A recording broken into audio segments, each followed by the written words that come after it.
ಕಡೆಗೂ ಕೂಡ ಬಿವೈ ವಿಜಯೇಂದ್ರ ಸ್ವಲ್ಪ ಮೌನ ಮುರಿದಿದ್ದಾರೆ ಮುನ್ರತ್ನ ವಿಚಾರದಲ್ಲಿ. ಈ ಮುನ್ರತ್ನ ವಿರುದ್ಧ ತನಿಖೆ ಆಗಲಿ, ನಮ್ಮ ತಕರಾರಿಲ್ಲ ಅಂತ ಹೇಳಿದ್ದಾರೆ.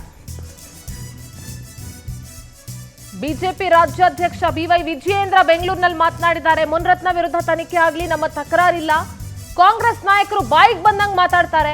ಪ್ರಕರಣದ ತನಿಖೆ ಎಸ್ಐಟಿ ತನಿಖಾ ತಂಡವನ್ನ ರಚಿಸಲಿ, ಡಿಕೆ ಸುರೇಶ್ ಅವರನ್ನೇ ತನಿಖಾಧಿಕಾರಿ ಮಾಡಿ ಅಂತ ಬೆಂಗಳೂರಿನಲ್ಲಿ ರಾಜ್ಯಾಧ್ಯಕ್ಷ ಬಿವೈ ವಿಜಯೇಂದ್ರ ಹೇಳಿಕೆ ಕೊಟ್ಟಿದ್ದಾರೆ.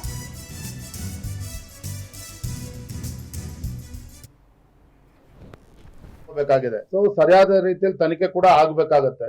ನೋಡ್ರಿ, ಎಲ್ಬಿಲ್ಲದ ನಾಲ್ಗೆ ಏನ್ ಬೇಕಾದ್ರೂ ಹೇಳ್ಬೋದು.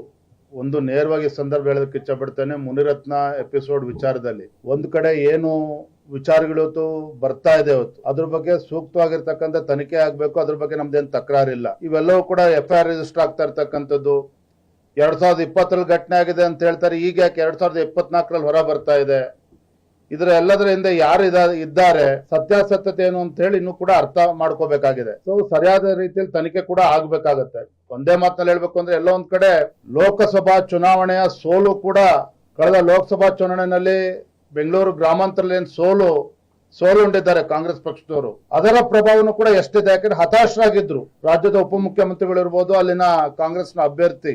ಸೊ ಅವರ ಪಾತ್ರಗಳೇನು ಎಲ್ಲವೂ ಕೂಡ ಬರೋದ್ರಿಂದಲೇ ಗೊತ್ತಾಗಬೇಕಾಗ್ತದೆ. ನೇರವಾಗಿ ಹೇಳ್ಬೇಕು ಅಂದ್ರೆ, ಮಾನ್ಯ ಮುಖ್ಯಮಂತ್ರಿಗಳು ಆಗ್ರಹ ಮಾಡ್ತೇನೆ, ಬಳಸಿ ಮಾತಾಡೋದನ್ನ ಬಿಟ್ಟು ಒಂದು SIT ತನಿಖೆ ಮಾಡಿ, special investigation team DK Shivakumar ಅವ್ರನ್ನ ಅಥವಾ DK ಸುರೇಶ್ ಅವ್ರನ್ನೇ ತನಿಖಾಧಿಕಾರಿ ಮಾಡಿದ್ರೆ ಇನ್ನೂ ಕೂಡ ಸುಲಭ. ನೋಡಿ, ನೋಟಿಸ್ ಅರ್ಥ ಏನು, ಈ ರೀತಿ ಪತ್ರಿಕೆಗಳೆಲ್ಲ ಬಂದಿದ್ರ ಬಗ್ಗೆ ಏನು ನೀವು ಅದ್ರ ಬಗ್ಗೆ ಉತ್ತರ ಕೊಡಿ ಅಂತೇಳಿ, ಸಮಜಾಯಿಸಿ ಕೊಡಿ ಅನ್ನುವ ವಿಚಾರವನ್ನ ನಾವು ಹೇಳಿದ್ದೇವೆ. ನೋಡಿ, ಬಟ್ ತನಿಖೆ ಆಗ್ಲಿ ರೀ. ಈಗಿನ ತನಿಖೆ ಪ್ರಾರಂಭ ಆಗಿದೆ. ಯಾಕೋ ನೋಡೋಣ, ಯಾಕಂತ ಹೇಳಿದ್ರೆ ಪ್ರತಿನಿತ್ಯ ಒಂದೊಂದು ಹೊಸ ವಿಚಾರಗಳನ್ನ ತರ್ತಾ ಇದ್ದಾರೆ. ಇಷ್ಟು ವರ್ಷ ಇಲ್ದಿದ್ದು ಏಕಾಏಕಿ ಈಗ ಯಾಕೆ ಈ ರೀತಿ ಆರೋಪಗಳು ಬರ್ತಾ ಇದೆ? ಹಾಗಾಗಿ ಇನ್ನೂ ಕೂಡ ತನಿಖೆ ಆಗ್ಲಿ, ಏನೇನು ಬರ್ತದೆ, ಇನ್ನು ಅವರ ಅಸ್ತ್ರಗಳು ಏನೇನು ಇಟ್ಕೊಂಡಿದ್ದಾರೆ ನೋಡೋಣ, ಆಮೇಲೆ ಅದ್ರ ಬಗ್ಗೆ ಚರ್ಚೆ ಮಾಡೋಣ.